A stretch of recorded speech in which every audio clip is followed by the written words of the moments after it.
Not only did 2 people get kicked off of my flight, but there was a medical emergency all on the same flight.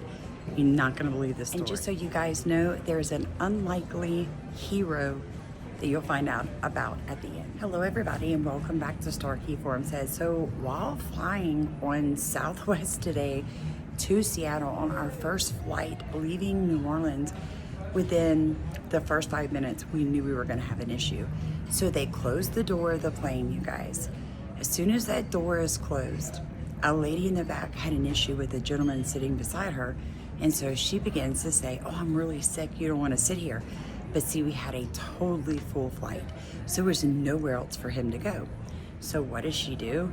She acts like she's sick. Well, when the flight attendant goes back to question her, she catches an attitude. Next thing I know, the exterior door is reopened and both the man and the gentleman are escorted off the plane. So now we're running 30 minutes behind and we're all like, what's really going on?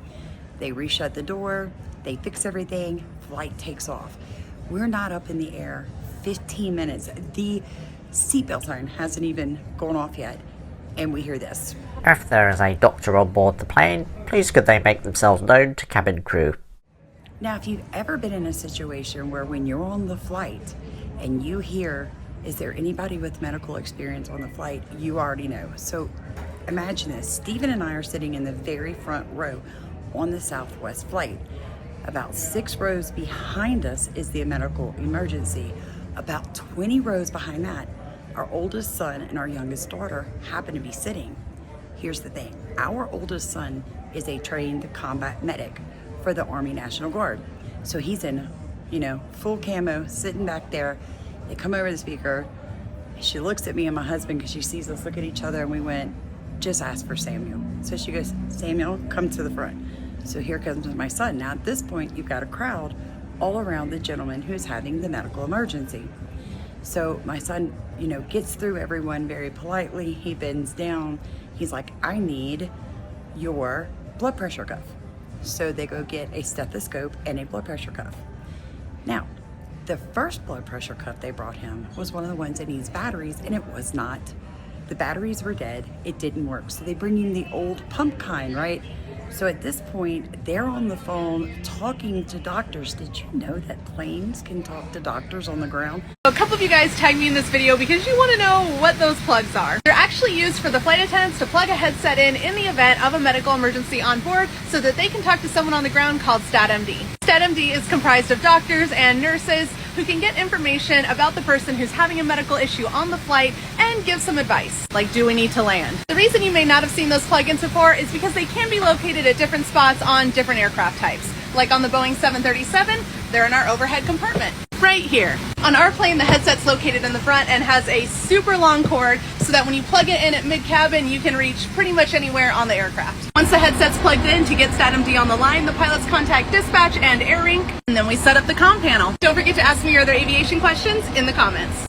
And they're trying to decide, are we going to have to land in the nearest airport to get this gentleman off? Because at this point, all we can hear is, I'm having trouble breathing. So all this is going on. You've got people standing in the middle of the aisle. You've got one person on the phone with a doctor on the ground. You have a flight attendant taking down the vitals as my son is checking them.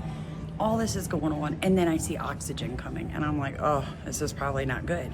So now my son's back at the front of the plane. He's going through their medicine and he's like, okay, I need a baby aspirin. Do you guys have nitro? In case you're fixing to have a heart attack. Some people, you can put it under your tongue. It helps. They're like, no, we do not. So all this is going on.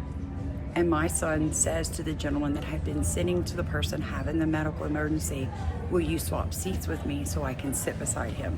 So for the remainder of the 2 hours of the flight, my son sat beside this gentleman, monitoring his vitals every 15 minutes, making sure that he was intaking enough fluids, staying in contact with the flight attendants so that we did not have to reroute our plane where we could come here in Denver versus having to stop in Dallas. All I can say is, thank God everything worked out okay. I just wanted to share this with you guys, but if you ever hear them come over the phone and ask for medical personnel on the flight, it is a bit harrowing If you're going to go towards the combat medic side, then you'll probably be on a line where you're actually going to be helping out soldiers, patch them up.